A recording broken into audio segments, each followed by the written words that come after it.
घोषणा की गई थी कि 21वीं शताब्दी महिलाओं की होगी। अच्छी बात है।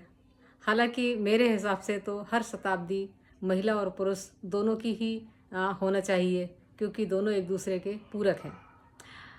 लेकिन चलिए, महिलाओं के लिए 21वीं शताब्दी घोषित की गई तो मुझे लगा शायद उनके लिए अलग से कुछ योजनाएं, नीतियाँ और कुछ ऐसी चीज़ें होंगी जिनसे उनकी स्थिति में कुछ बदलाव होगा।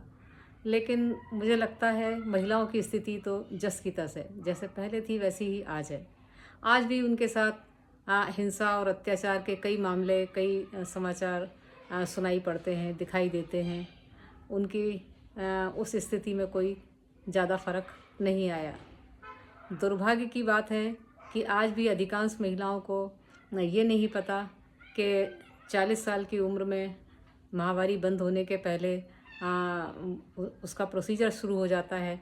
40 से 45 साल के बीच जो ये प्रोसीजर है मेनोपॉज बंद होने का, उस बीच में उन्हें क्या क्या परेशानियां हो सकती हैं, ये शिक्षित लड़कियों को भी अधिकांश रूप से जानकारी नहीं है।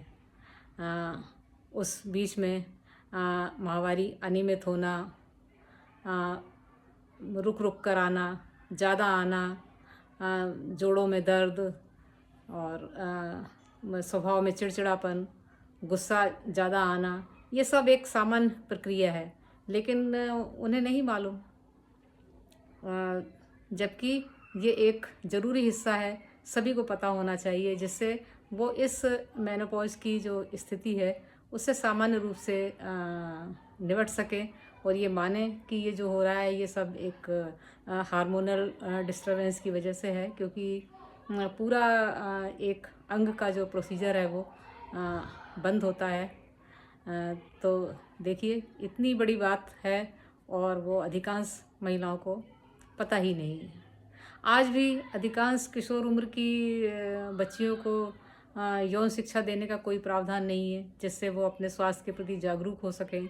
समाज में जो उनका आचार व्यवहार है उसके प्रति सतर्क रह सकें, दूसरों से सावधान रह सकें। तो मुझे लगता है सिर्फ घोषणा कर देने से 21वीं शताब्दी महिलाओं की नहीं हो जाएगी। उसके लिए तमाम सारी योजनाएं और नीतियां भी बनानी पड़ेंगी, और उससे भी ज़्यादा ज़रूरी है उस पर अमल होना। देखिए, आज भी बहुत सारी महिलाएं सर से पांव तक सामाजिक कुरीतियों में डूबी हुई हैं, जो उनके विकास के लिए विशेष रूप से बाधक है। धार्मिक पाखंड में उनकी आज भी उतनी ही रुचि है, चाहे भले ही वो शिक्षित हो, उच्च पदासीन हो, फिर भी निरर्थक परंपराओं को ढो रही हैं, सामाजिक कुरीतियों का पालन कर रही हैं। तो ये सब अगर नहीं बदला तो 21वीं शताब्दी हो या 22वीं शताब्दी हो, शताब्दियाँ भी वैसी ही रहेंगी और महिलाओं की स्थिति भी वैसी ही की वैसी रहना है।